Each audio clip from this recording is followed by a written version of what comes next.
لبيك اللهم لبيك لبيك لا شريك لك لبيك إن الحمد والنعمة لك والملك لا شريك لك.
Salatullah salamullah ala toha rasulillah. Salatullah salamullah ala yasin habibillah. Salatullah salamullah ala yasin habibillah.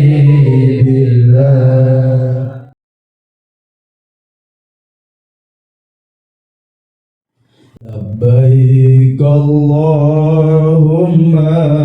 labbaik labbaik la syarika laka labbaik innal hamda wan ni'mata lak wal mulka la syarika lak innal hamda wan ni'mata lak wal mulka la syarika lak. Labbaik Allahumma labbaik labbaik la syarika laka labbaik innal hamda wan ni'mata lak wal mulka la syarika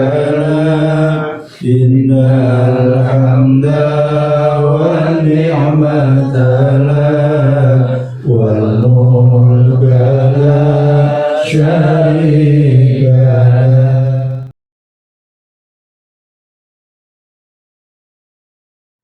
Pada kesempatan kali ini saya ingin sampaikan mengenai itinerari atau rute perjalanan kita melaksanakan ibadah ke Tanah Suci, baik ke Madinah maupun ke Mekah. Karena kita insya Allah untuk perjalanan sama dengan yang sebelum-sebelumnya, yaitu ke Madinah dulu, baru kita ke Mekah. Nah, ini itinerari perjalanan umroh tanggal 23 Desember 2023. Keberangkatan itu kita awali dari Jumat ya, Jumat 22 Desember.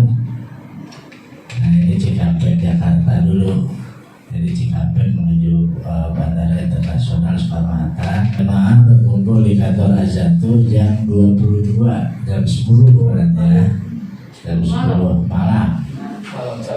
Malam Sabtu ini, malam Sabtu jam 23 acara seremonial pelepasan jemaah umroh. Kemudian jam 24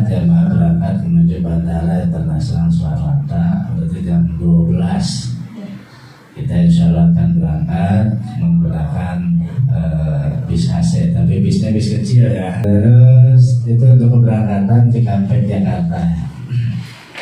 Nah Sabtu, hari ke-1 berarti ini hitungannya sudah mulai kita menghitung paket, berarti 9 hari itu mulai dari Sabtu gitu lah kira-kira. Hari ke-1 23 Desember Jakarta Madinah. Jamaah berkumpul di Terminal 3. Nanti kita di situ akan di Terminal 3 untuk sholat subuh, pembagian ID card, paspor dan tiket pesawat. Sholat tahajud dulu sampai menunggu subuh. Setelah sholat subuh baru nanti kita akan pembagian ID card, paspor dan tiket pesawat. Setelah proses imigrasi dan bagasi, bismillah, tawakkalullah, kita berangkat jam 7.50 nih, take off pesawat ya. Take off pesawat itu 7.50. Tapi sebelumnya kan boarding sudah mulai dari jam 2 jam sebelumnya biasanya. Jam sekitar jam 6 sudah boarding, sudah masuk. Kita terbang dulu. Ini mah sudah di pesawat, tadi take off pesawat jam 7.50. Kita menggunakan pesawat SP atau Saudi Airlines, penerbangan ini SP D821T. Tapi insya Allah sudah quick, itu juga sudah keluar kan tiketnya deh. Tiketnya sudah ada, elektroniknya sudah ada. Ini pakai pesawat Madinah berarti Jakarta Madinah nih SP-nya. Jadi kita tidak transit di mana-mana, langsung ke Madinah. Jadi langsung bandara Madinah. Tiba di Bandara Internasional Pangeran Muhammad bin Abdul Aziz Madinah kira-kira jam 13.55, jam 2. Nah ini Bapak Ibu terkait dengan ibadah sholat zuhur ya. Nah ini kita masih keburu nih, insya Allah kita keburu, mudah-mudahan keburu di Masjid Nabawi jamak dengan asar. Ya, jadi di pesawat Bapak Ibu tinggal niati jamak akhir. Jadi sholatnya insya Allah kita sudah di tanah suci nanti. Adapun keburu ke Masjid Nabawi atau tidak, karena biasanya sih di bandara itu cukup lumayan agak lama ya. 2 jaman. Berarti kalau 2 jam itu sekitar jam 4-an. Berarti sudah lewat asar gitu. Kalau kita mau sholat di Masjid Nabawi sih bisa saja, cuman tidak ikut berjamaah. Hanya kita aja rombongan yang ikut sholat di sana. Kalau misalkan ingin memanfaatkan waktu, sholatnya sudah di Masjid Nabawi. Proses keimigrasian dan bagasi jamaah melanjutkan perjalanan menuju hotel dengan menggunakan bis AC. Jalan perjalanan sekitar 1 jam. Kemudian tiba di Madinah, check-in hotel dan makan siang. Sholat zuhur dijamaah dengan asar di Masjid Nabawi. Nah ini yang tadi sudah dijelaskan. Itu hari ke-1 sudah tiba di Madinah. Nah ini berarti hari ke-2 harusnya ya.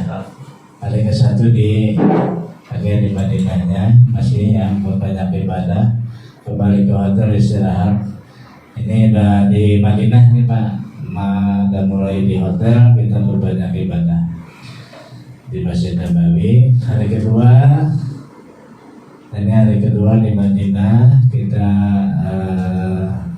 qiyamul lail di Masjid Nabawi, diawali dari malam. Terus sholat subuh jamaah Masjid Nabawi, sarapan pagi di hotel. Nah setelah sarapan pagi ini, tapi ini Bapak Ibu program kita di sini sudah seperti ini, cuman prakteknya menunggu tasreh ya. Menunggu tasreh itu pas nggak dengan hari kedua ataupun ada pergeseran waktu. Tapi insya Allah kita akan dapat kerawdohnya. Insya Allah. Tapi ini untuk waktunya khawatir ada pergeseran waktu karena kita menunggu tasreh. Tasreh itu surat izin kita masuk ke sana yang resmi dari pemerintah di sana. Jadi sekarang kan seperti itu. Jadi bapak-bapak semua jamaah nanti terdaftar di surat itu sesuai dengan namanya paspornya. Ini hari masih hari kedua sholat zuhur berjamaah dan seterusnya sholat asar. Nah, setelah sholat asar berjamaah di situ itu ziarah sekitar Masjid Nabawi sorenya, masih di hari kedua.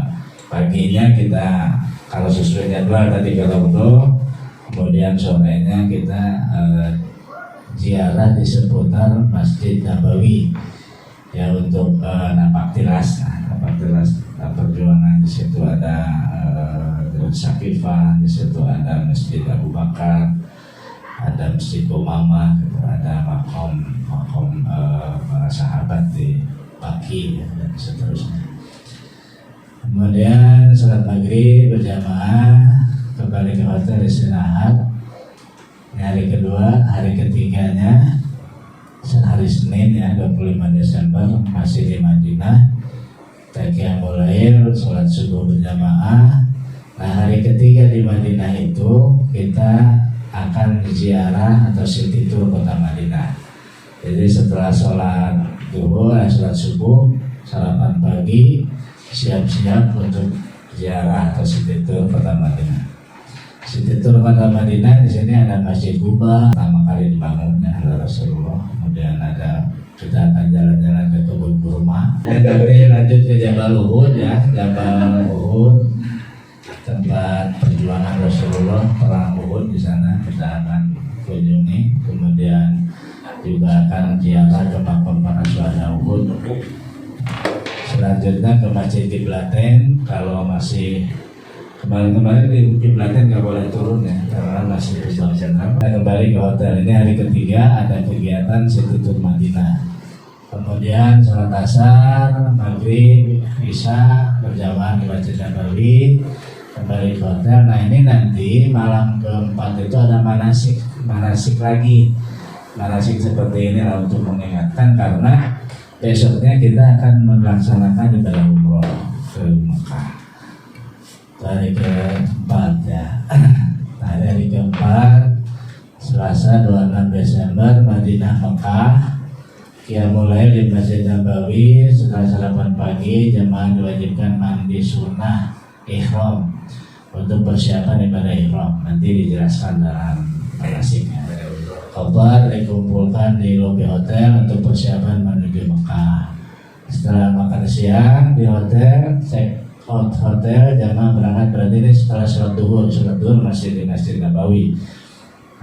Kemudian setelah makan sholat duhur kita makan siang dan sudah siap itu biasanya makan siang sudah tidak lagi ke kamar gitu ya, sudah tidak lagi ke kamar kecuali yang memang masih ada kepentingan pribadi hajat masing-masing. Kemudian kita akan berangkat ke Mekah menggunakan bis AC. Jarak yang ditempuh sekitar 451 km, 5 jam perjalanan, bahkan bisa lebih gitu ya, 5 sampai 6 bahkan sampai 7 mungkin kalau situasi macet. Ngambil mikot di Bin Ali karena ini untuk kita sudah dari Madinah, jadi nanti dijelaskan untuk perjalanan umrohnya ya, ibadahnya. Hari keempat masih tiba di Mekah, ini langsung menuju hotel, check-in hotel untuk menyimpan barang-barang di hotel ya, makan malam, terus lanjut melaksanakan umroh atau menyelesaikan umroh karena kita sudah ihram ya, sudah ihram dari di Bin Ali, kemudian ke Mekah kita akan selesaikan dengan rukun umroh yang selanjutnya yaitu tawaf sa'i sampai tahallul. Di malam itu lumayan tuh, malam itu mah agak ekstra ya, ekstra karena perjalanan 5 jam di bis, kemudian lanjut kita tawaf sa'i itu kurang lebih 2 jaman sampai selesai 2 jam atau mungkin bisa 3 jam kalau lagi musim ramai ya. Biasanya sih sekitar jam 2, jam 3 mungkin baru selesai. Kelima kembali ke hotel dan istirahat. Nah, ini malam Rabu ya tadi ya, malam Rabu. Kemudian kita sekarang sudah ada di Mekah di hari kelima Mekah. Kemudian ini tidak ada kegiatan keluar, masih di sekitar Masjidil Haram. Hari ke-6 berarti hari ke-7 hari kedua di Mekah. Nah, kegiatannya ini qiyamul lail seperti tadi sholat subuh. Nah, ini city tour lagi. City tournya di Mekah sekarang. Kalau tadi di Madinah, sekarang di Mekah, ziarah kota Mekah, mengunjungi Jabal Rahmah. Jabal Rahmah itu sejarah tentang pertemuan Nabi Adam dan Siti Hawa. Tadi di Jabal Rahmah ini sebenarnya bukan hanya ke Jabal Rahmah ya, nanti Jabal Nur ya. Hanya di situ lintas saja, tidak naik karena jauh. Nah, partilah perjalanan sejarah perjuangan Rasulullah SAW dari mulai Mekah mau hijrah ke Madinah.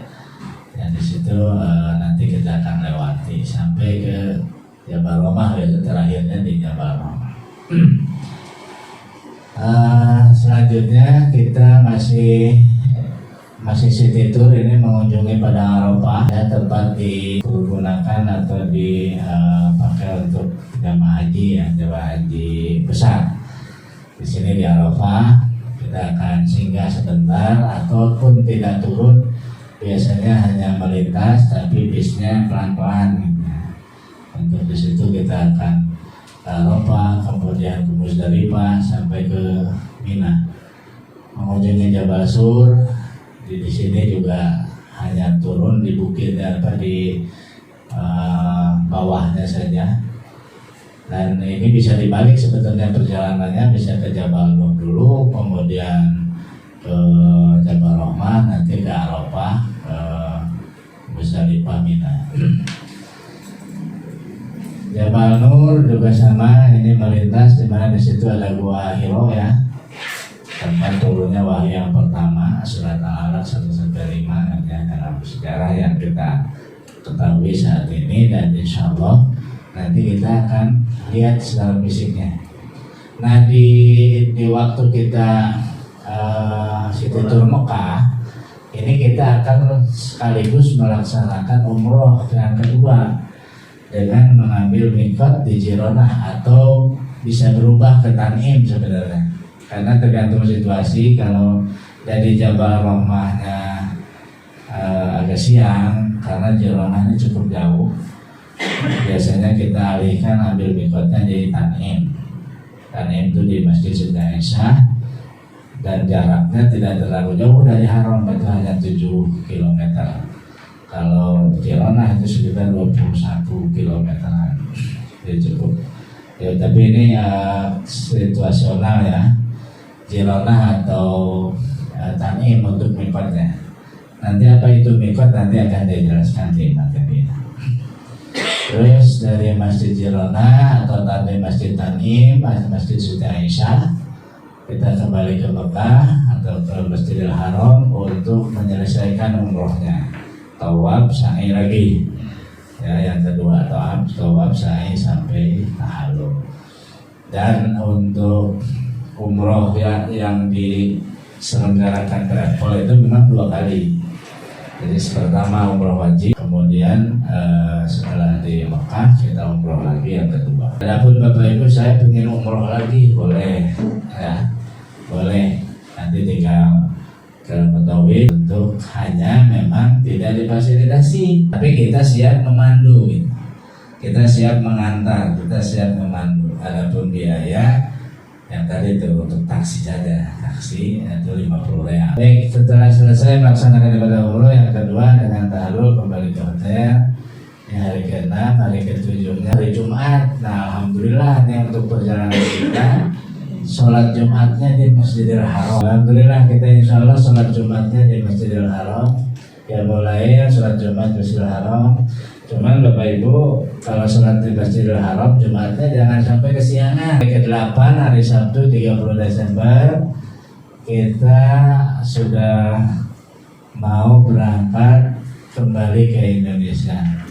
Nah, ini kita mulai di Masjidil Haram setelah sholat subuh berjamaah. Oh ya, kenapa Mekah Jeddah Oman? Nah, ada Oman. Ini harus dijelaskan.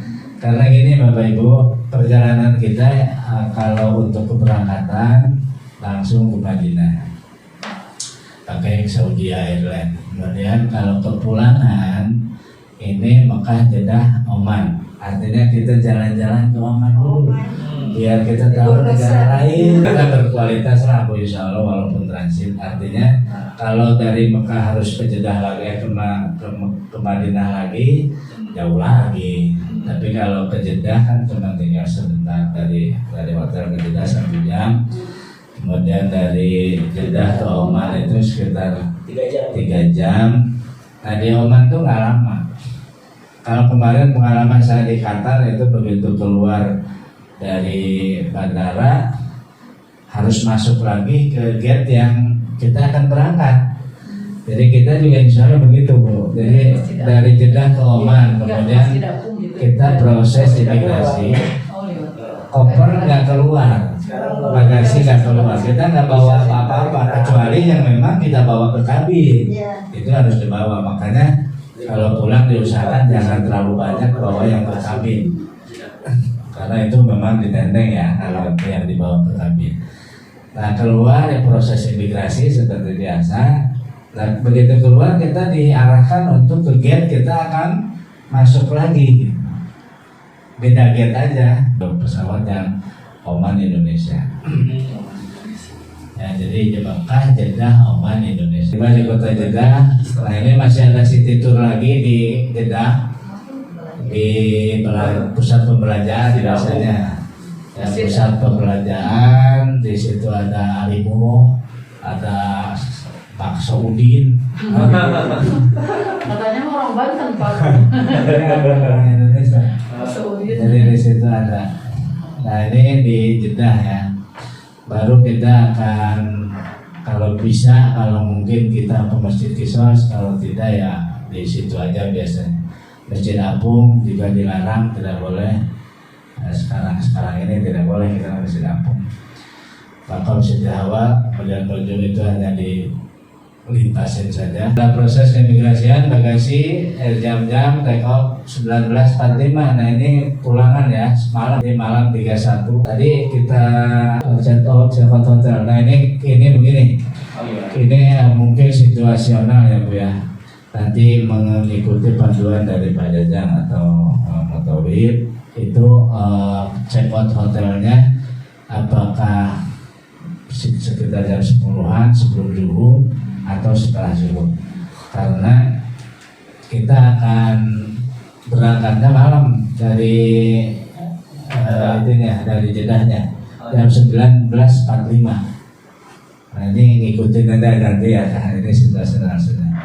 Jam 19.45 baru kita akan take off menuju Oman dengan pesawat Oman Airline, nomor penerbangannya WY 6700.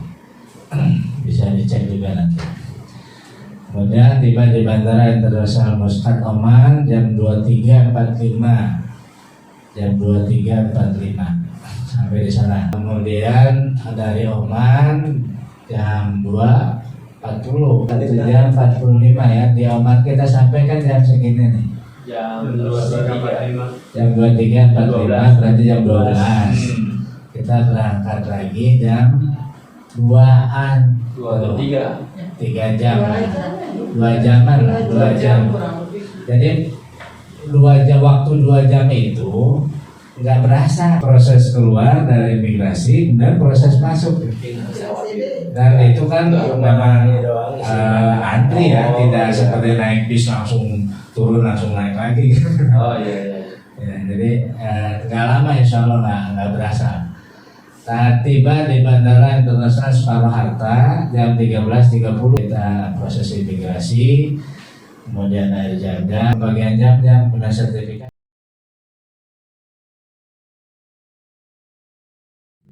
Sendiri Jaja Jamaluddin di PT Ajar Risalah ini sebagai Direktur Haji dan Umroh ya. Untuk keberangkatan tanggal 23 Desember 2023. Ini katanya sekarang sedang musim semi menuju musim dingin ya. Saya juga pernah berangkat di bulan Desember, itu memang cukup dingin. Jadi Mekah Madinah itu walaupun Ya kita tahunya daerah yang tandus siapa ya Bu. Tapi ketika musim dingin tiba itu melebihi dinginnya puncak atau Pangalengan. Definisi umroh ya, jadi ada yang namanya haji, ada yang namanya umroh. Ya. Nah, definisi umroh para jemaah, umroh menurut bahasa al-umrotu lughatan, kalau dalam literatur kitab-kitab fikih ya, adalah az-ziyarah, artinya berkunjung. Jadi umroh itu menurut bahasa berkunjung atau ziarah. Ya. Kalau kita kan ziarah ya. Mungkin terutama umat Islam dari golongan Nahdiyin ya, yang kebanyakan mayoritas masyarakat Indonesia kan Nahdiyin ya, yang amalia NU kayak ziarah, sholawat, tahlil, marhaba dan lain-lain. Sedangkan umroh menurut istilah al-umroh itu istilahan adalah berkunjung ke Baitullah untuk melakukan ibadah berupa ihram, tawaf, sa'i, sareng tahallul dengan niat karena Allah. Jadi umrah menurut bahasa berkunjungnya ke Baitullah, terutama ke Mekah ke Baitullah. Ya kalau ke Madinah itu ziarah kan ke Rasulullah. Untuk melaksanakan ibadah khusus yaitu ihram. Ya ada berihram, memakai kain ihram, nanti kita praktekkan cara memakai kain ihramnya. Tawaf, sa'i dan tahallul ya, dengan niat karena Allah. Karena itu umroh bisa disebut haji kecil. Kenapa? Karena rangkaian ibadah umroh sama dengan ibadah haji. Bedanya haji itu ada wukuf dan umroh, sedangkan umroh tidak ada wukuf dan umroh. Itu aja bedanya ya. Kalau wukuf kan hanya ada di tanggal 9 Dzulhijjah. Ibadah haji kan ada melempar jumroh. Di umroh nggak ada wukuf, nggak ada jumroh, tapi tetap kita nanti berkunjung ke sana, berkunjung ke Padang Arafah, tempat jemaah haji wukuf, akan melewati tempat jumroh yang ada di Mina. Cuman kita tidak melaksanakan saja, karena ibadah haji itu hanya dilakukan di bulan Dzulhijjah. Perbedaan yang kedua, sedangkan ibadah umroh bisa dilakukan kapan saja. Itu bedanya. Maka ibadah umroh disebut haji kecil. Memang prosesnya mirip dengan haji, bedanya tidak ada wukuf, tidak ada jumroh. Kemudian selanjutnya para jemaah, menurut Imam Syafi'i umroh itu hukumnya wajib. Jadi apa itu hukum umroh?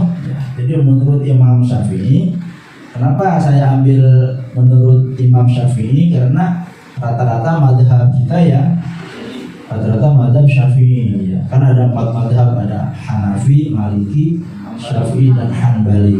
Nah, mayoritas masyarakat Islam di Indonesia, bahkan Asia Tenggara, Malaysia, Brunei, Singapura, Filipina sebagian, itu rata-rata madhabnya Syafi'i. Menurut Imam Syafi'i, umroh yang pertama itu wajib. Adapun umroh yang kedua dan seterusnya adalah sunnah. Kemudian selanjutnya dasar hukum umroh ya, karena dasar hukum kita kan menurut ahlu sunnah wal jamaah ada 4. 1, hukum tertinggi itu Al-Quran, yang kedua hadis, yang ketiga ijma' ulama, yang keempat qiyas.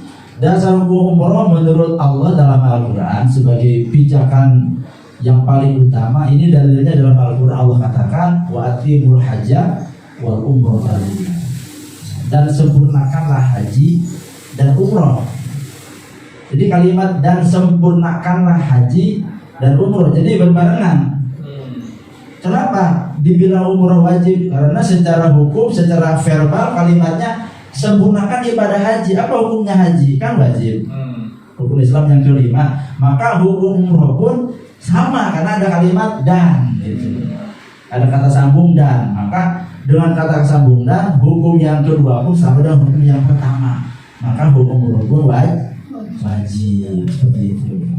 Kemudian ada hadis Nabi, kata Nabi, al-umratu ilal umrati kafaratun lima bainahuma. Antara umroh ke umroh berikutnya adalah penggugur dosa. Insyaallah ya. Jadi penggugur dosa. Nah, sedangkan balasan haji mabrur tiada lain adalah surga. Jadi kalau hadis ini kita lihat dari satu umroh ke umroh berikutnya penggugur dosa. Jadi kita itu akan melaksanakan sebuah pembersihan dosa kita ketika kita berumroh. Makanya nanti di tanah suci bagi bapak-bapak terutama nih akan mendapat jatah 2 kali umroh. Itu saya sarankan umroh yang pertama dan yang kedua itu buat kita sendiri dulu.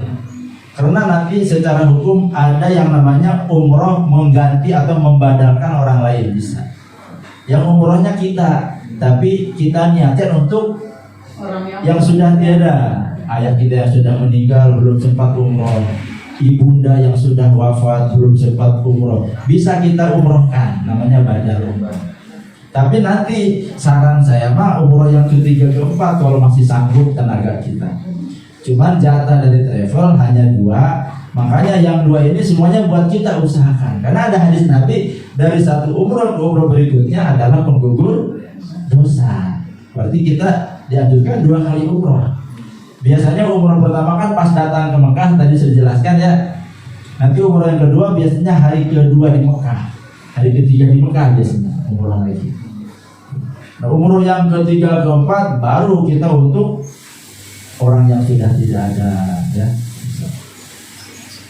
Ada kalau di sana umroh, kalau nanti umroh ketiga keempat itu tidak tidak di cover oleh biaya dari travel itu, tidak, terbang oleh sendiri gitu. Artinya kalau kita mau umroh ketiga keempat, paling nanti kita minta bimbingan ke Ajajang bisa ya, diarahkannya seperti apa. Karena dari Masjidil Haram ke tempat mikot itu di Tanim itu kurang lebih 7 km ya. Kalau mau simple ya nyewa taksi.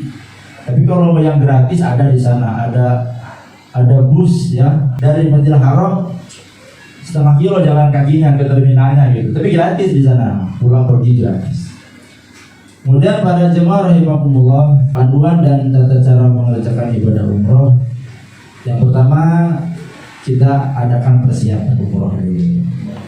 Kedua, syarat umroh, rukun umroh, wajib umroh, sunnah umroh, larangan-larangan ketika ihram, tempat-tempat mustajab di tanah suci. Baik, sebelum kita menjelaskan ya syarat rukun umroh, persiapan umroh dulu ya. Para jemaah ini semuanya calon-calon tamu Allah. Maka sebelum kita berangkat ibadah umroh, alangkah baiknya kita pun di rumah mempersiapkan secara fisik ya Bapak Ibu ya. Kenapa dibilang spesial? Karena ibadah itu kan terbagi 2. Ada ibadah yang hanya cukup dengan fisik saja, tidak perlu keluar materi. Kayak apa? Sholat kan itu hanya dengan fisik, puasa ya. Ada ibadah yang cukup dengan materi saja, seperti zakat, infak, sedekah, zakat fitrah, zakat mal. Tidak perlu dengan fisik. Nah, kalau ibadah haji umroh itu dua-duanya kita perlukan, ya ibadah fisik juga mengeluarkan biaya. Ya. Maka karena perlu ibadah fisik kita siapkan persiapan jasmani. Di antaranya kita sekarang ini banyak berolahraga. Kalau bisa usahakan waktu-waktu khusus pagi-pagi setelah subuh jalan kaki gitu.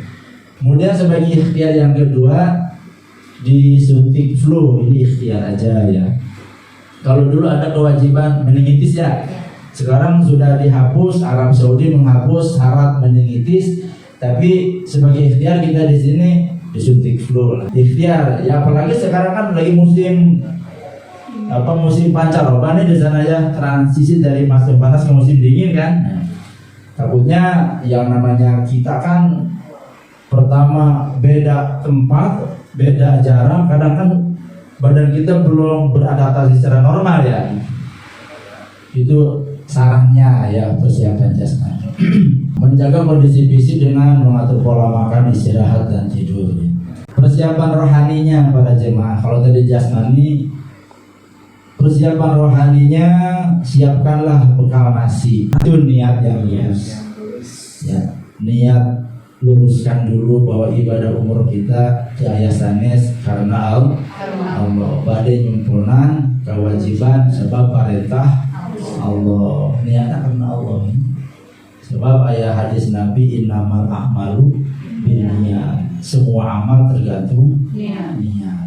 Bisa jadi ya, pada melantai gambarannya seperti gambaran keakhiratan, tapi salah niat bisa jadi tidak nilai ibadah. Nah, atau bisa jadi amalannya nanti urusan keduniaan, tapi niatnya lurus, niatnya bagus, jadi pahala. Kalau ini mau orang mah keakhiratan ditambah niat yang lurus, insya Allah luar biasa pahala. Kemudian yang kedua, A-nya amal yang banyak, perbanyak amal. Dan sekarang kita sudah belajar memperbanyak amal, karena kita di sana kan mau ibadah, nggak ada yang lain. Ya, kita mau memperbanyak ibadah. Sebab para bapak ibu, waktu yang ijabah itu di kita pun ada.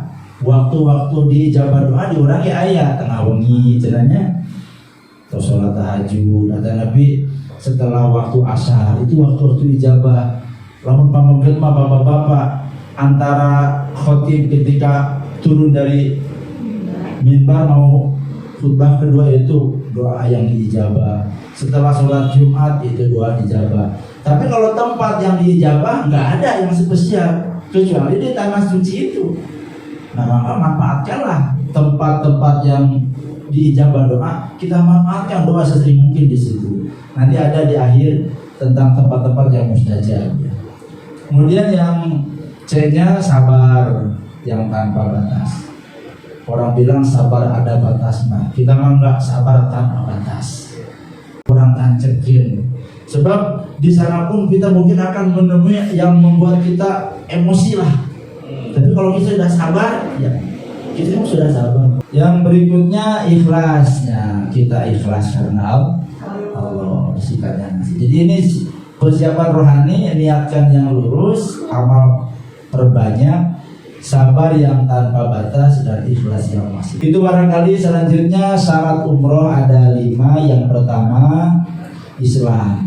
Jadi syarat umroh itu harus orang Islam. Non muslim sah ibadah umrohnya. Yang kedua harus sudah balik.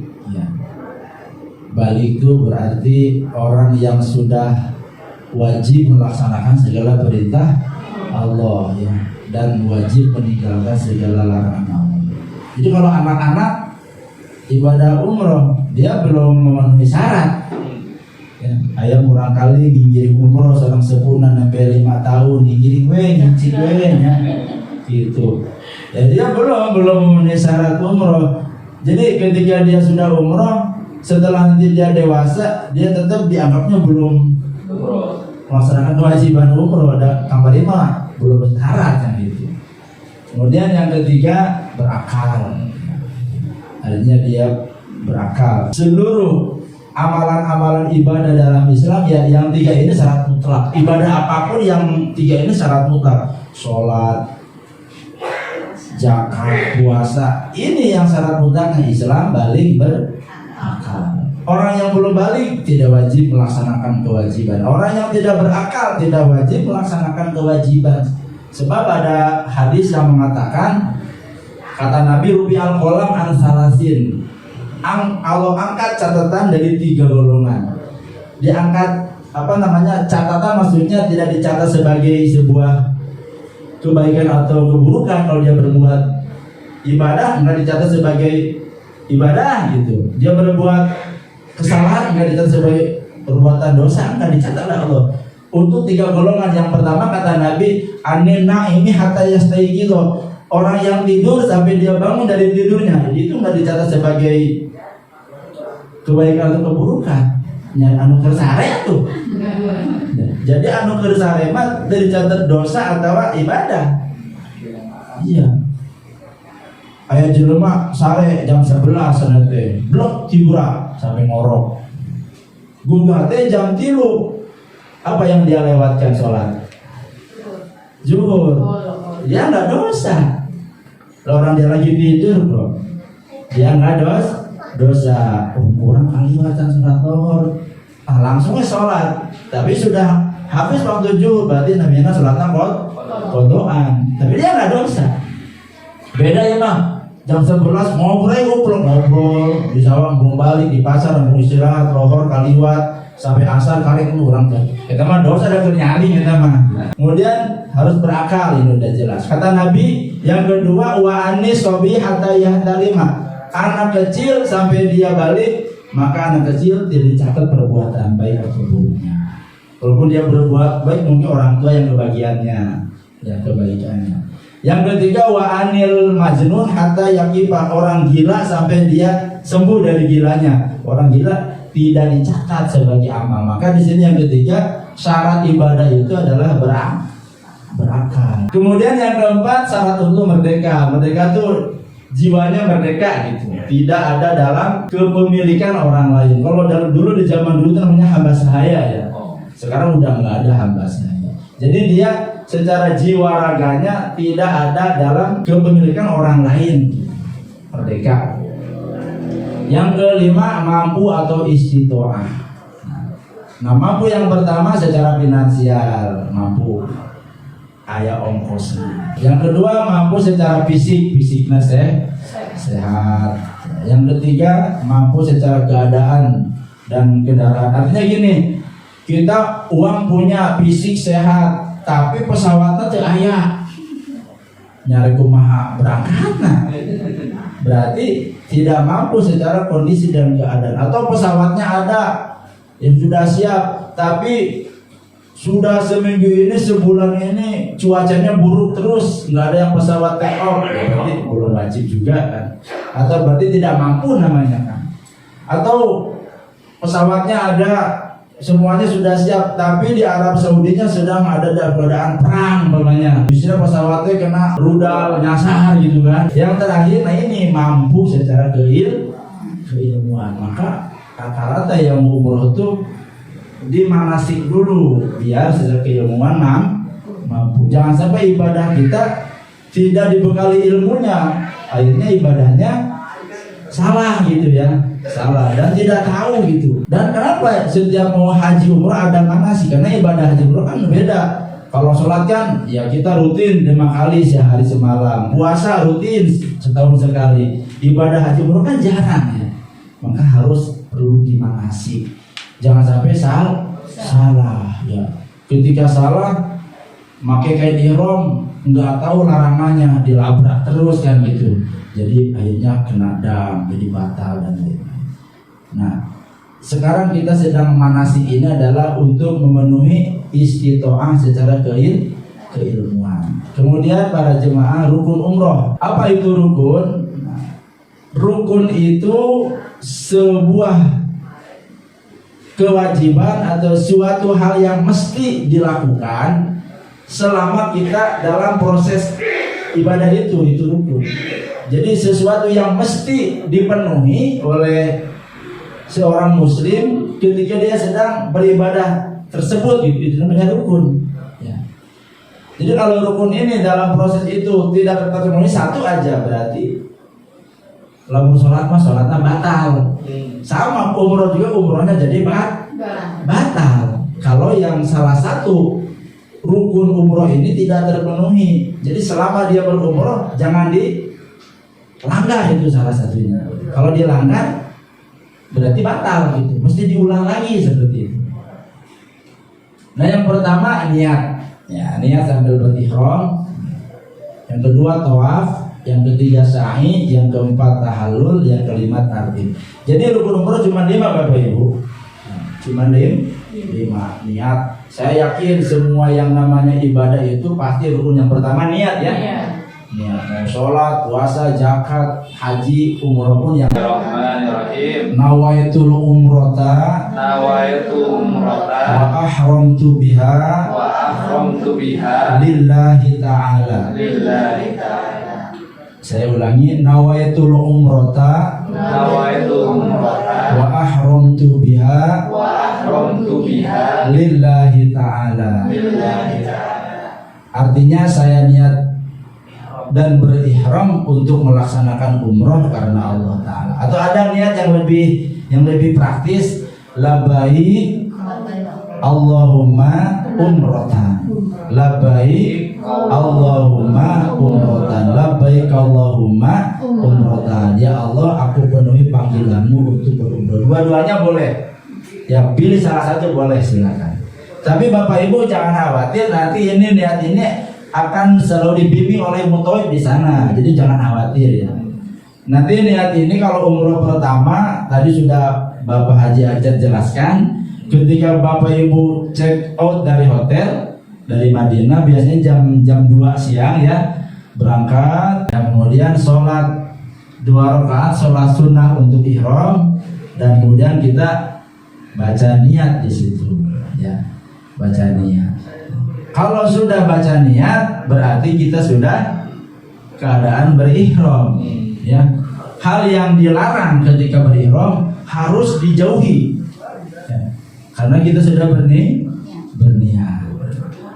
Kemudian yang kedua, rukun umroh itu adalah, ini contohnya ya, ini visualnya, ini contoh setelah para jemaah berniat di Bir Ali. Ini salah satu lorong di Masjid Bir Ali ya.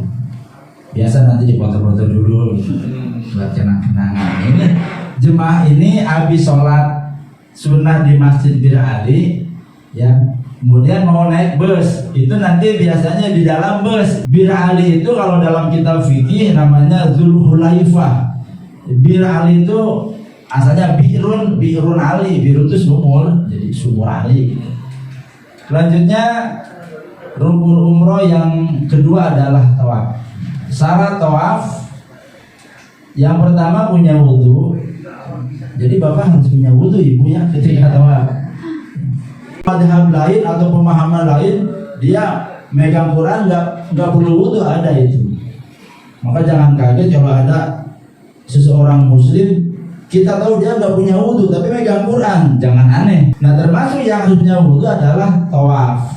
Jadi tawaf teh gaduh wudhu, mana membatal ya wudhu deui.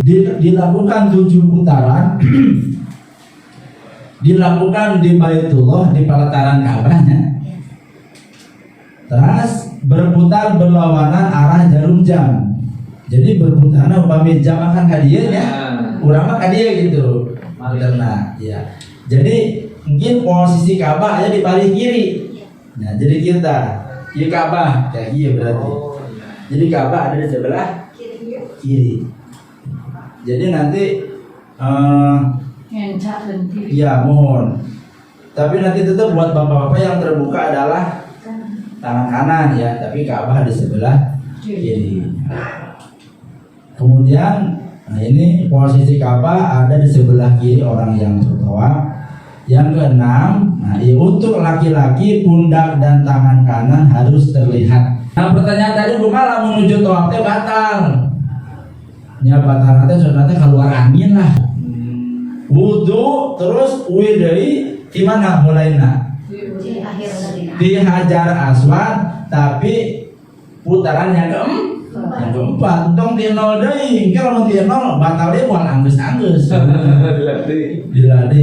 Jadi di anggeus da nontos teh gitu. Berarti lanjutkan putaran keempat. Tetap dari Hajar Aswad mulainya. Nah, ini contoh gambar sedang tawaf. Jadi Ka'bah di sebelah kiri agak kelihatan di sini Ka'bah. Selanjutnya tata cara tawaf. Nah, yang pertama sebelum memulai tawaf sunnah mencium Hajar Aswad. Jadi Bapak Ibu mungkin begitu badai ngawitan tawaf, ieu sunnah nyium Hajar Aswad. Naon Hajar Aswad teh? Terang teh Bu. Sanes pipi caroge ibu sanes. Hajar Aswad teh aya sebuah batu di sudut salah satu sudut Ka'bah. Eta namina Hajar Aswad. Nah, jadi dimulai dari sudut Hajar Aswad. Kalau umpamanya ini Ka'bah ya, sudut pertama, sudut kedua, sudut ketiga, sudut keempat. Cuma kan Ka'bah kan bentuknya kan segi 4 ya. Agak panjang sedikit, tidak berbentuk kubus tidak, tapi agak panjang sedikit. Nah itu ada sudut Hajar Aswad para jemaah. Ini saya pisahkan dulu ya pokoknya. Ada sudut Hajar Aswad, ada sudut Ini ada rukun Hajar Aswad, rukun Syam, rukun Iraq, rukun Syam, rukun Yaman. Ya. Jadi ada 4 sudut. Kenapa dibilang sudut Hajar Aswad? Rukun itu sudut karena memang di sini ada Hajar Aswad. Ini disebut rukun Iraq karena ini menghadap ke negara Irak, Baghdad. Ini disebut rukun Syam karena sudutnya menghadap negara Syam. Kalau sekarang mah Suriah. Atau Palestina yang sedang dijajah Israel atau Yordan ya. Nah ini sudut Yaman karena menghadap ke negara Yaman, selatan Arab Saudi. Nah kalau Hajar Aswad ini kalau kita lihat peta itu berarti menghadapnya ke negara kita sebetulnya itu, negara Indonesia atau Asia Tenggara. Hajar Aswad. Nah memulai tahu dari sini, kita di sini memulainya. Jadi kita harus pas di sudut Hajar Aswad.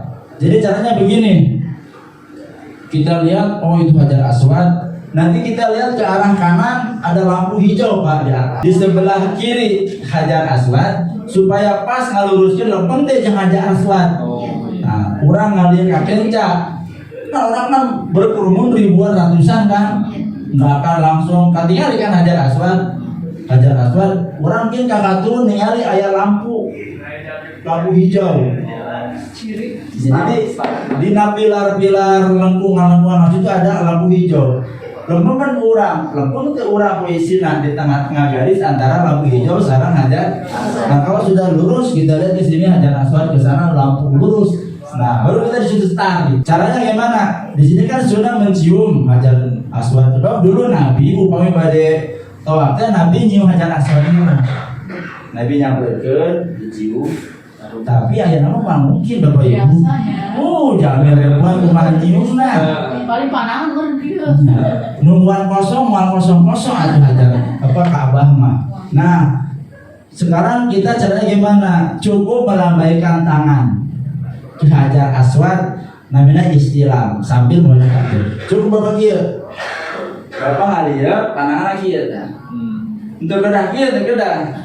Terus kieu tetap menghadap sini. Begini ya. Allahu Akbar. Udah aja dikecup tangan lah. Allahu Akbar. Jadi kisbai di kejauhan lah.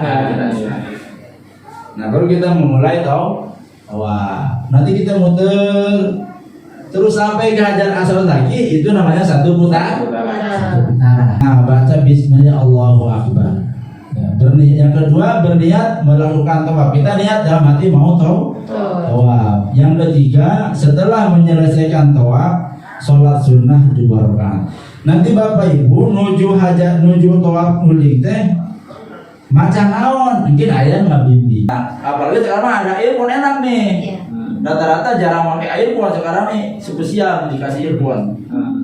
Apa fungsinya earphone? Nanti fungsinya ketika mau tawaf ngabolowak dina cepet ka kuping gitu suarana. Suara motoyib teh urang kuping.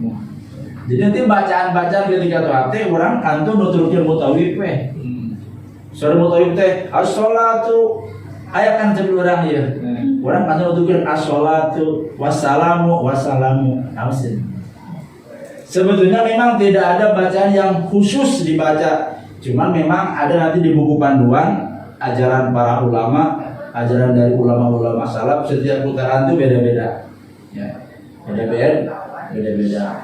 Tapi nanti setelah bacaan-bacaan itu selesai, sementara putaran masih belum selesai, kita baca aja.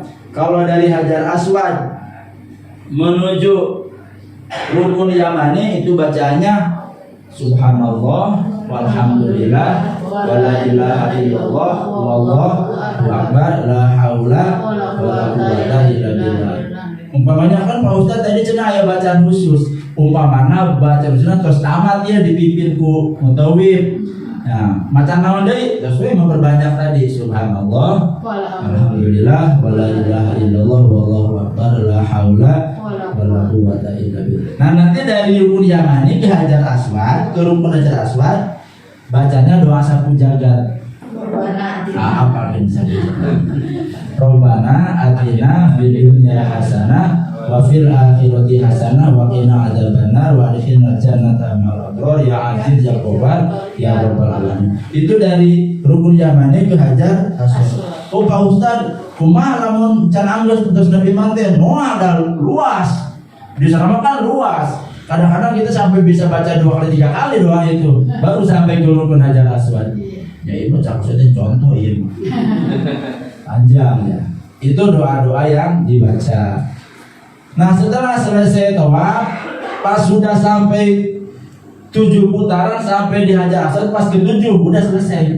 Nah kita keluar dari lintasan, nanti dipimpin sama Mutawi. Makanya usahakan kalau mau keluar lintasan itu jangan membelakangi Ka'bah.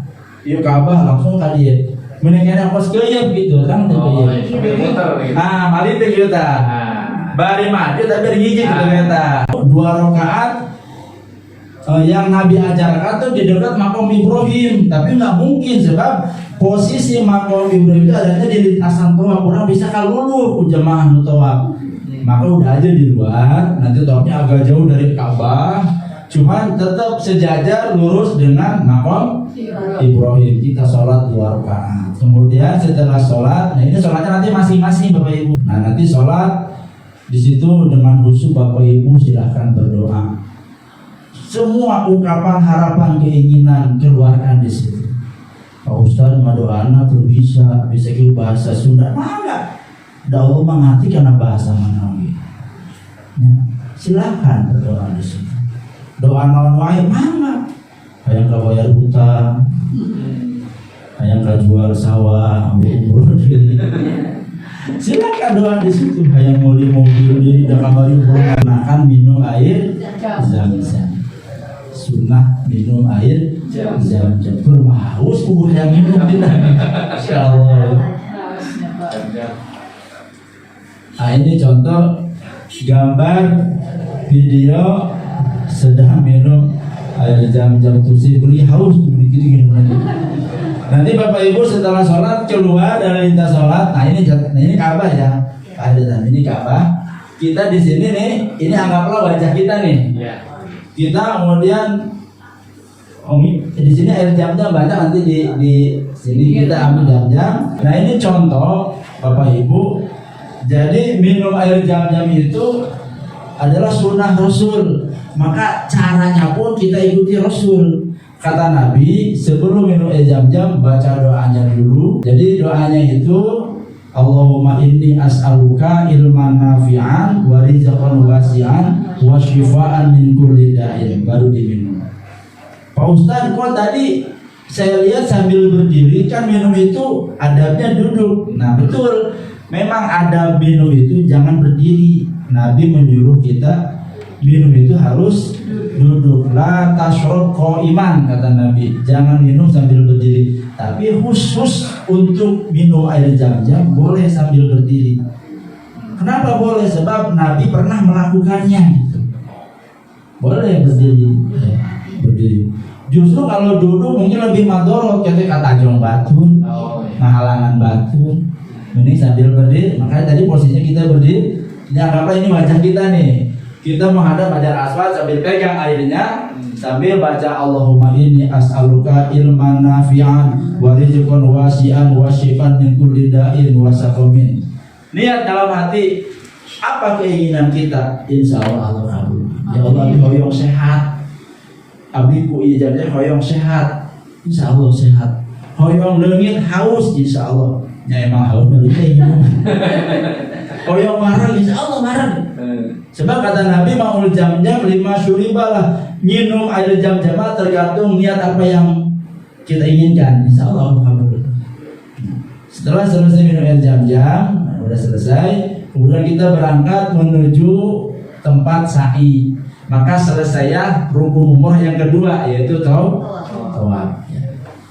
Kemudian sa'i. Nah, tata cara sa'i nanti Bapak Ibu akan diarahkan oleh mutawif, oleh Jajang TL menuju tempat sa'i.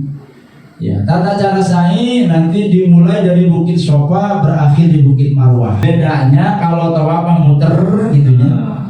Kalau sa'i mah bolak-balik gitu. Dilakukan di lintasan antara Bukit Sofa dan Bukit Marwah ya.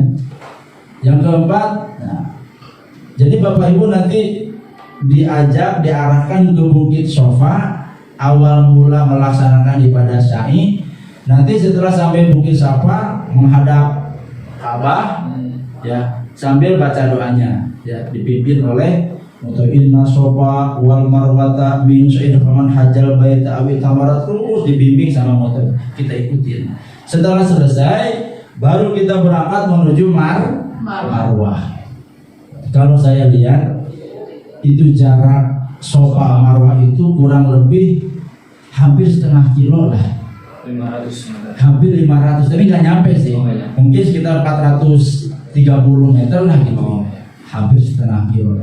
Tapi nggak akan terasa karena kan di dalam gedung yang full AC, full blower dan lain-lain, di dalam ruangan juga. Cuman tetap karena sa'i itu lurus, ya, jadi capeknya rada kerasa gitu. Kemudian kita sa'i dari Bukit Sofa berangkat ke Bukit Marwah. Nah nanti sampai di antara dua pilar lampu hijau, nanti Bapak di perjalanan antara Sofa ke Marwah itu ada di atas kepala tuh ada lampu hijau membentang panjang gitu. Nah ketika Bapak sampai di atasnya ada lampu hijau, Bapak-bapak mah lari. Tapi bukan lari sprint, bukan. Yewe gitu, nginci gitu. Kan jalan tuh. Tapi ketika melewati lampu hijau mah rada gancang gitu, setengah lari gitu, nginci. Nanti ada doanya khusus. Setelah melewati lampu hijau yang di atas kepala, jalan lagi. Cuman kalau ibu-ibu, ibu mah lupa. Dia tinggal ingin lupa tuh drama ibu-ibu. Terus dia tinggal nyamanya. Ngomong ya. Kayak di atasan gitu. Ya. Tapi Bapak Ibu jangan khawatir. Dari lintasan Sofa Marwah sepanjang jalan itu jam-jam sudah ready, sudah tersedia. Kalau haus bisa mampir minum dulu. Selalu tersedia jam-jam. Nah dari Sofa ke Bukit Marwah itu dihitung satu kali. Jadi dari Sofa ke Marwah dihitung. Nanti dari Marwah sama lagi, berdoa dulu, turun dulu, menuju dihitung yang kedua. Dari Sofa ke Marwah, dari Marwah ke Sofa dihitung yang kedua. Yang kedua, itu nanti treknya beda. Seperti kalau dari Sofa ke Marwah, treknya sebelah kanan, beda jalur. Dari Marwah ke Sofa sebelah sini. Jadi beda dengan di kita kan mobil belah kiri ya. Di sana kayak Eropa, jadi sebelah kanan jalurnya. Jadi nggak akan tuh buka. 7 kali itu bukan begini. Sofa Marwah setengah, Marwah Sofa karek hiji itu. Capek itu mah. Sofa Marwah 1, Marwah Sofa 2. Makanya 1, 2, 3, 4, 5, 6, 7. Jadi nanti 7 berakhir di Marwah. Lumayan ya tadi. Tapi sambil berdoa semangat terus ya. Semangat terus. Hampir 3 kilo betul. Hampir 3 kilo. Jadi nanti kalau mau naik, kalau mau Sofa ada naik ada bukit kan Sofa itu. Nanti ke Marwah pun ada naik dikit. Nah kemudian Bapak Ibu, apa perbedaan antara sa'i dan tawaf? Kalau tadi tawaf mah nggak boleh batal wudu. Kalau sa'i boleh nggak punya wudu? Boleh. Jadi Bapak Ibu setelah selesai tawaf batal nih. Sa'i nggak wudu boleh nggak apa-apa. Lanjut terus. Iya. Jadi nggak harus punya wudu kalau sa'i. Tuh, walaupun boleh tidak punya wudu ketika sa'i, tapi ya utamanya punya wudu. Tapi kalau batal pun nggak apa-apa. Ini sa'i. Ya. Berjalan ketika sa'i, kecuali wudu sa'i boleh memakai skuter atau kursi roda. Selanjutnya, ini gambar sa'i. Jadi miring Pak ya.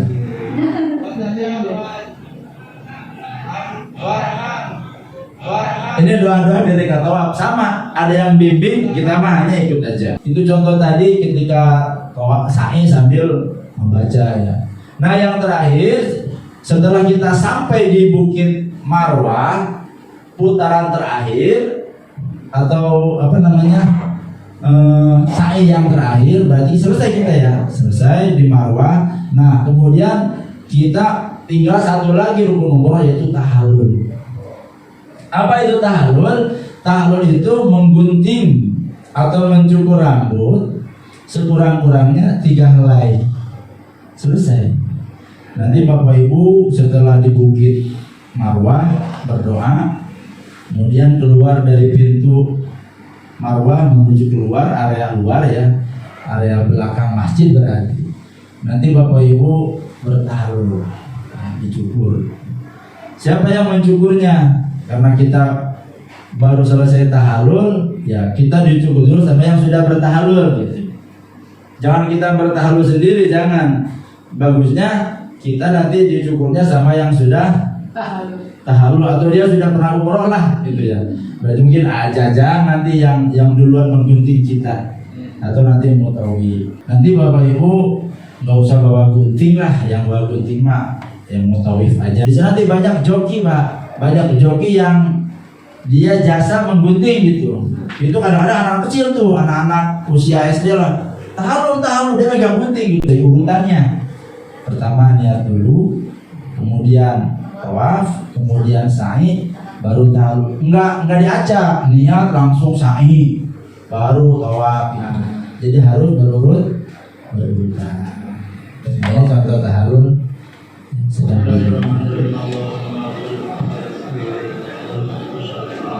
videonya miring. Sedang bertahalul.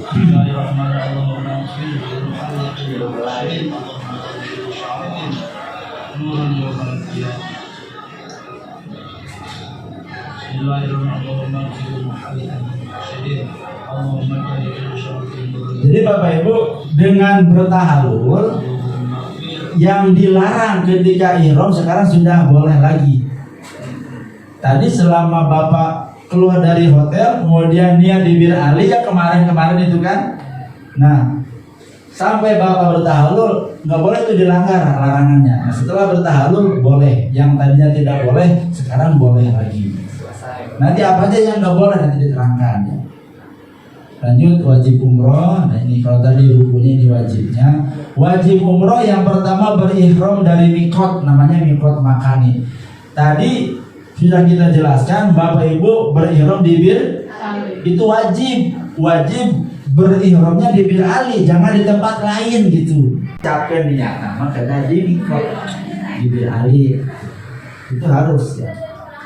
Kalau enggak mengadam. Yang kedua menjauhi yang dilarang ketika ihram. Nah sekarang sunnah umroh yang pertama mandi sebelum berihram. Mungkin bapak-bapak hari ketiga ya Pak Herna. Pokoknya hari terakhir di Madinah. Mungkin bapak-bapak sekitar tabu wayah duha lah, jam 9-an ya, atau jam 10-an sebelum zuhur lah. Bapak Ibu mungkin di hotel mandi. Mandinya mandi besar, maksudnya mandi di keramas gitu ya.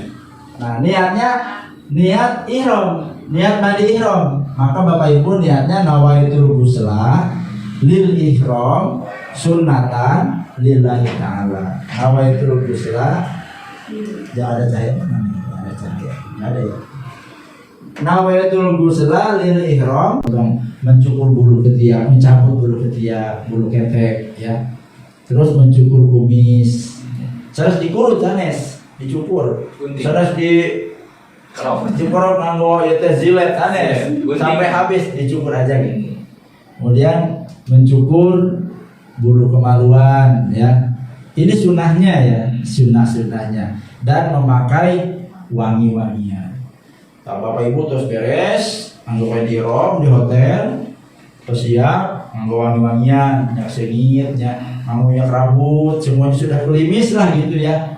Nah biasa Bapak Ibu tuh hari terakhir nganggo kain ihram tuh bapak-bapak nanti mungkin angkat ke masjid, sholat zuhur sudah pakai kain ihram.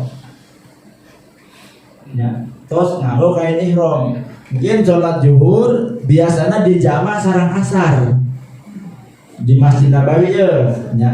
Sholat zuhur nya sholat nama ngiring sareng imam Masjidil Nabawi, tapi ini setelah sholat zuhur orang sholat di dua sholat di asar ya, namanya jamak ya.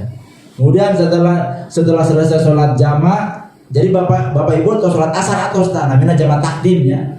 Bapak kembali ke hotel parantos nganggo kain ihram. Biasanya kan tuang restoran, nah beres makan bapak ibu meluncur berangkat menuju Mekah. Nanti di Bir Ali baru berihram ya. Kemudian yang ketiga memakai kain ihram yang berwarna putih. Terus disiapkan sadayananya. Terus dipasihan diajatur alhamdulillah atau warna putih. Kalau perempuan juga sunahnya baju putih ya. Yang enggak putih enggak apa-apa sih, pakai yang hitam boleh. Ya, boleh aja ya. Maka dari ajatur sudah dikasih kan seragamnya. Oh, ihram kan enggak maksudnya. Enggak. Iya, iya. Yang pakai rumah Ya, itu. mau baju kionya Pak. Enggak. Iya. Itu boleh ya, Pak, ya? Bodasnya. Iya. Enak sama. Boleh, tapi biar seragam nanti sepakati aja bareng. Iya. Itu. Itu mah ya dikasih ya. Enggak maksudnya kalau untuk Nah, ini Bapak Ibu larangan ihram ya. Jadi Bapak Ibu orang tos nganggo kain ihram, ieu tong dilanggar ya ieu. Upami dilanggar kena kena denda ya. Yang pertama memakai pakaian berjahit. Wayana bapak-bapak mungkin hari terakhir di Madinah santos mandi tadi pakai ihram wayana. Jangan ada pakaian yang lain di badan.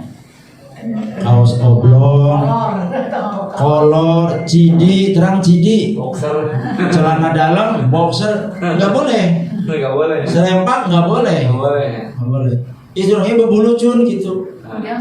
Hanya ditutupi kayak ihram aja. Yang kedua menutup kepala. Nah untuk bapak-bapak selama berihram nggak boleh pakai tutup kepala. Yang ketiga buat bapak-bapak larangan ihram tidak boleh pakai alas kaki yang tinggi yang tinggi sampai menutupi mata kaki. Model sepatu bot gitu ya, sepatu yang tinggi lah, yang sampai menutupi memuncangan cek Sunda mah. Ya udah pakai sendal aja, sendal jepit lah itu nama sendal jepit. Sendal gunung boleh tuh ya kayak Aiger gitu ya boleh. Jadi nggak boleh pakai sepatu atau sendal yang sampai bunyi menutupi mata kaki, itu nggak boleh. Nah sekarang buat perempuan larangan ihram yang pertama itu nggak boleh bercadar. Ya contohnya di sana yang paling banyak apa Bu? Bukan ya burung apa? Lagi berihram itu nggak boleh ya. Ya kalau memburu binatang yang kira-kira berbahaya mah kayak nyamuk kan berbahaya nyocok. Ya nggak apa-apa. Atau ada ular nih daripada bahaya gitu ularnya ular berbisa ya nggak apa-apa itu mah ya. Tapi kalau kayak burung, kucing gitu, ayam, ya jangan ini binatang ya. Nanti kena dam ya. Yang kedua nggak boleh merusak tumbuhan atau tanaman. Di sana nanti ada banyak tanaman atau bunga di taman-taman, dicabut, dipetik, makanya ke hotel petik jangan. Nanti kena dam. Yang ketiga bersetubuh, ya suami istri umpamanya lagi berihram. Bersungguh rayu memotong kuku lagi berihram tuh bapak ibu meretan kuku atau kepanangan gitu jika ini nggak ada ya digegelan gitu atau ngagunting mencabut bulu-bulu memakai wangi-wangian nggak boleh tuh. Ini yang suka kelupaan tuh jemaah tuh pakai sabun. Kenapa? Sebab kan di kamar mandi kan sabun udah disediain itu sama pihak hotel ya. Kadang-kadang dibawa balik itu udah bebas ya udah halal. Jangan pakai sabun, jangan pakai sampo. Yang kelima menikah atau menjadi wali nikah. Ketika ihram jangan menikah atau menjadi wali nikah. Ini mungkin jarang terjadi. Selanjutnya Bapak Ibu rahimahullah, nah ini tempat-tempat mustajab di tanah suci. Tempat mustajab itu diijabahnya doa Allah. Ini usahakan Bapak Ibu kejar. Yang pertama multajam, yang kedua Hijr Ismail, yang ketiga Maqam Ibrahim, yang keempat Raudhah. Multajam kedua Hijr Ismail, ketiga Maqam Ibrahim itu adanya di dalam Masjidil Haram. Sementara yang keempat Raudhah itu adanya di Masjid Nabawi. Jadi yang tiga di Masjidil Haram, yang keempat di Masjid Nabawi. Ini adalah tempat-tempat dijabahnya doa. Usahakan Bapak ngadoa dikejar di tempat kita gitu. Ya walaupun dengan risiko pas sedap-sedap, dengan risiko risiko ya Pak gejak-gejak ya wayana. Kalau bisa kejar tempat ini. Ya. Contohnya multajam, kita kejar multajam. Nah ini ada gambar Ka'bah Bapak Ibu ya. Mana multajam? Multajam itu saya pakai laser. Jadi multajam itu Bapak Ibu punten. Nah, ini multajam tuh ini Hajar Aswad ya. Iya. Ini pintu Ka'bah. Nah, multajam itu antara sudut Hajar Aswad sama pintu Ka'bah, ini multajam. Jadi di sekitar ini multajam. Nah, usahakan Bapak Ibu ngadoa di minta anak soleh. Lamun lelaki ngente pamajikan soleh, dan pamajikan dua lain. Di situ doa dikeluarkan semua multajam. Di sini pun boleh. Nah, enggak di sini enggak sebut banyak orang, karena di sini ada marmer juga. Di bawah pintu Ka'bah, pintu Ka'bah tinggi Pak. Ya, Jadi di atas Ka'bah itu masih ada tembok. Pintu ini di atas. Jadi kalau mau masuk Ka'bah itu pakai tangga sebenarnya tinggi. Nah, kita berdoa di bawah pintu ini boleh, silakan. Kalau nggak sebut juga boleh di sekitar dinding Ka'bah, di sini masih boleh berdoa di sini. Usahakan berdoanya nempel ke dinding Ka'bah gitu aja itu. Paling sempurnanya di itu di Nah, paling sempurna itu multajam ya. Orang kebanyakan salahnya malah ngejar-ngejar di Hajar Aswad, tapi ke multajam malah nggak mau, salah. Utamakan di multajam. Ya, itulah doa mustajab. Kemudian yang kedua tadi dijelaskan Hijr Ismail, ini Hijr Ismail nih. Jadi ada bangunan setinggi dada orang dewasa lah ya. Itu setengah lingkaran, itu namanya Hijr Ismail. Ya. Hijr Ismail itu sebetulnya dulunya itu bagian dari bangunan Ka'bah sebetulnya. Jadi dulu tuh Ka'bah itu Bapak sampai sini bangunannya nih, panjang gitu nih, sampai sini. Dulunya itu. Jadi dia 4 persegi panjang. Cuman menurut sejarah Ka'bah kan pernah mengalami beberapa kali renovasi ya. Dan ada salah satu renovasi besar-besaran di masih zaman jahiliyah nih, zaman Nabi belum diutus dulu, itu Ka'bah tuh roboh, ambruk gitu karena banjir gitu, ambruk. Maka dibangun lagi itu sama masyarakat Arab. Sebab masyarakat Arab sejahiliyahnya mereka tahu itu bangunan suci kan. Mereka bangun lagi tuh. Tapi mereka juga tahu ini bangunan suci. Ini baitnya Allah, rumahnya Allah. Jadi nggak boleh ada dana yang masuk dari uang yang tidak halal gitu. Mulai uang riba, uang nipu. Nggak boleh, maka harus uang yang halal gitu. Maka semuanya mereka patungan dengan uang yang halal, benar-benar halal gitu. Ternyata kurang dananya gitu. Oh, akibat kurang dana. Kurang dana, sementara waktu yang target untuk selesai sudah dekat. Akhirnya supaya cukup maka dipangkaslah bangunan Ka'bah, diperkecil asal cukup. Nah, diperkecil, kemudian sebagai tanda bahwa ini pun bagian dari Ka'bah dibuatlah setengah lingkaran. Hijr Ismail. Namanya Hijr Ismail atau Hijr itu kamar. Ya. Dulu memang waktu di zaman Nabi Ibrahim, Ismail sering disimpan di situ sama Siti Hajar gitu waktu masih bayi. Nah, kan namanya Hijr. Nah, kata Nabi kalau kalian mau sholat di dalam Ka'bah, sholatlah di Hijr Ismail. Kalau kita sholat di Hijr Ismail sama dengan sholat di dalam Ka'bah. Karena emang dulunya itu bagian dari dalaman Ka'bah, cuma dipangkas sama Arab jahiliyah karena kekurangan dana gitu. Waktu itu. Itu hebatnya orang jahiliyah. Sejahilnya mereka tahu Ka'bah ini bangunan suci, nggak boleh ada uang haram yang masuk untuk membangunnya, maka dipangkas. Jadilah tandanya setengah lingkaran. Maka kejar Bapak Ibu sholat di situ sama dengan sholat di dalam Ka'bah kan gitu. Paling orang kan pengennya kan sholat di dalam Ka'bah, tapi kan nggak bisa kalau bukan presiden banget. Ini Maqam Ibrahim, jaraknya dari pintu Ka'bah itu kurang lebih sekitar, kalau saya itu mungkin sekitar 10 meter ya, atau 15 meter lah. Ini makam tuh bukan makam kuburan, bukan. Jadi nah ini fotonya nih. Nah ini pintu Ka'bah, ini makam Ibrahim itu tingginya sekitar ada sampai ke ini sekitar plafon. Itu di dalamnya itu ada jejak telapak kaki Nabi Ibrahim. Jadi makam itu jejak telapak kaki Nabi Ibrahim. Jadi dulu Nabi Ibrahim ketika membangun Ka'bah, kan kalau zaman sekarang kan orang suka bilangnya GRC ya, GRC, Esteger ya.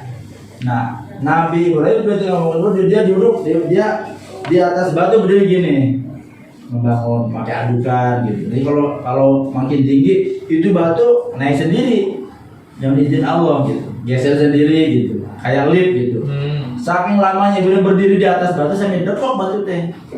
Sampai dekok ada bekas telapak kaki Ibrahim. Nah, sampai sekarang ada di sini jejak kakinya di dalam cungkup itu. Maka disebut makom. Nah, usahakan Bapak Ibu berdoa di situ. Prasasti. Ya, semacam prasasti kalau zaman sekarang.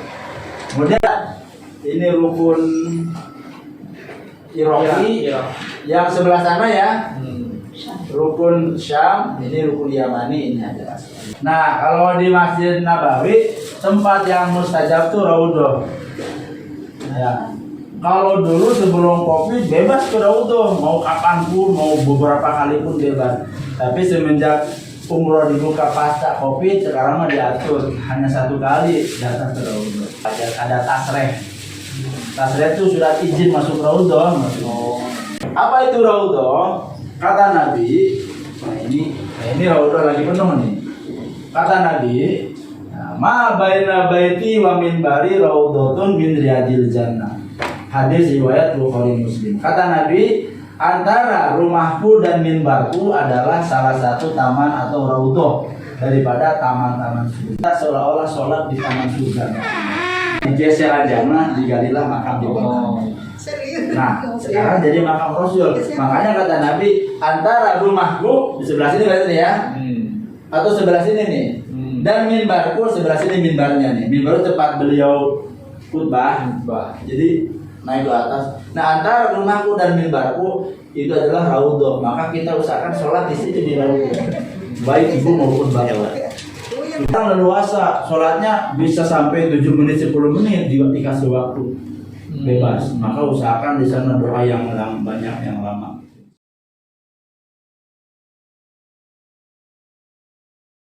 Kenapa dibilang pagar? Sebab ini bahannya bahan pokok selamat itunya. Sedangkan yang namanya bahan kayak gini kayak handuk kan, semakin badan basah dia kan semakin nyanggeretnya. Nyangger dari bahan handuk basah. Nah, ada trik yang lain yang insya Allah nggak akan tersikap walaupun jongkok. Nah, kalau saya begini biasanya. Nah, ini yang sebelah kanan. Yang sebelah kanan, nanti Bapak usahakan praktik. Sebelah kanan tuh pas, yang sebelah kiri. Sebelah kanan Bapak pas di ujung tangan, di ujung ini. Yang sebelah kanan sakengina. Tuh kan ini kan panjang, ada lebihnya nih. Sakengina weh. Diijikeun ke payun. Kan ada lebihnya. Terus kayak sarung dikepinggirin. Kan ada lebihnya ya. Nah ini lebihnya ini. Iya, aman. Atau lebih aman dimasukin nih. Disangkut. Iya. Aman. Baru.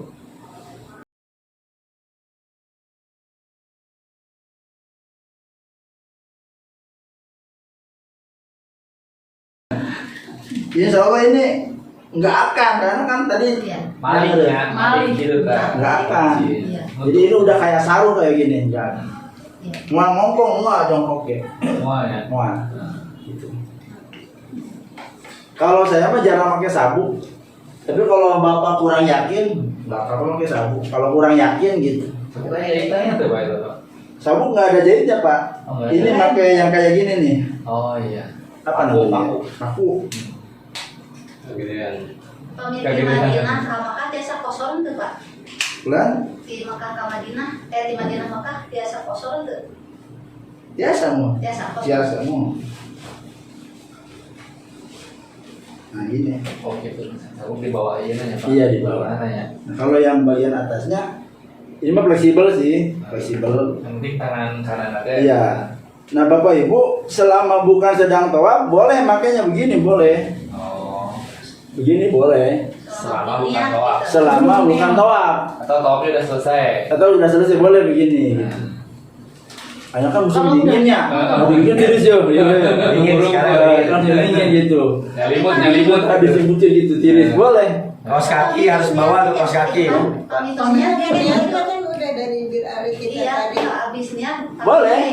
Yang nggak boleh setelah naik jorong Bapak begini nih. Tiris. Nah, ini nggak boleh karena nutupan kepala kan. Oh. tiris kieu we tah. Nah, Itu nggak boleh. Jadi harus begini walaupun kepala kedinginan ya udah bisa ya, aja. gitu. Jadi begini, kalau bukan sedang tawaf. Nah, kalau tawaf baru tangan kanan harus Tawaf sa'i ya, Nah, ini sedang tawaf. Tawaf sa'i sama. Enggak, kalau sa'i boleh begini. Emang boleh. Oh boleh. Ya nggak boleh Tawaf yang- aja. tawaf aja yang Oh, kelihatan ya. lengan. Nah, yang mengatakan Sa'i ya. tiris, dia gendai boleh nggak apa-apa. Lamun tawaf mah Sambil kadang sa'i nyencak. gitu boleh. Yang kelihatan lengan tangan tuh hanya ketika tawaf saja. Gitu. Oh, iya. Kan baturan baik ya ke ajaran. Cuman kan yang kalau kayak gini kan kadang-kadang orang sok ribet orang kete muka deh gitu deh. Kete para baruku muka deh. Nah, gitu. Gitu nyabet bulat batur gitu ya. Nah, kalau saya ada trik yang lain begini. Oh, dimasukin. Nah, kalau upami abdi mah biasanya santos kieu teh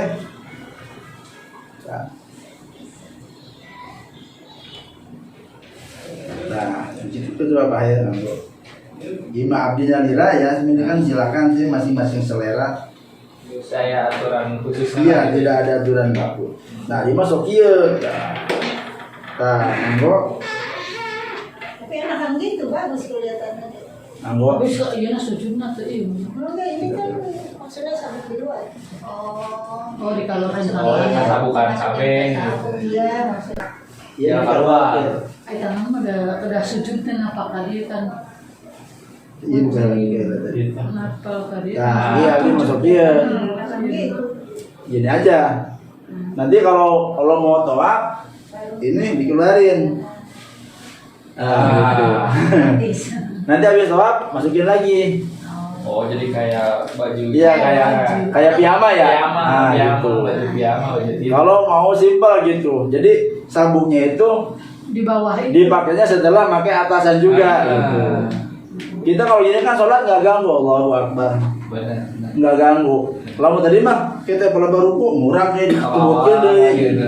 Kalau gini simpel. Tapi Praktis nggak ada aturan baku sebetulnya ya. Boleh ya. Ya, cuman gini lebih simpel, lebih enak gitu. Senyamannya aja. Iya, senyamannya aja. Yang penting yang bawahnya usahakan ulah sampai ngongkong waktu jongkok gitu. Iya. Dan yang harus kelihatan ketika sedang tawaf saja. Kalau ketika sedang sa'i atau sedang dalam perjalanan Madinah Mekah Masih boleh begini. boleh. Boleh.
Salam Baitullah. Labbaik Allahumma labbaik. Azzatur. Istiqomah.